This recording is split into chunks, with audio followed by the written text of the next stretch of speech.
Allah bismillah. Selamünaleyküm aziz sayfa izleyicileri, güzel insanlar. Hal-hazırda biz Dağatalanın Kepenekçi kəndiндəyik.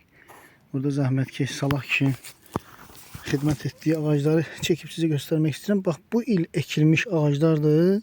Salah kişi bu ağaçları ha vaxt ekmişdiniz? Mart ayında. Bu il Mart ayında yani ekmişdiniz. Bu bir illik nəticədir. Yəni bu 6 aylıq. 6 aylıq nəticədir.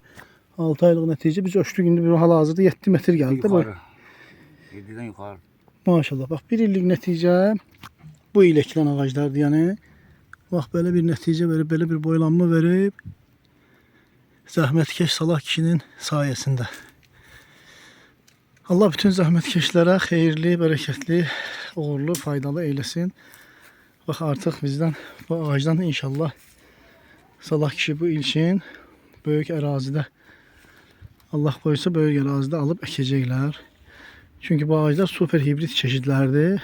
Tohumdan yetiştirildiği zaman 2 metre falan boylanabilir.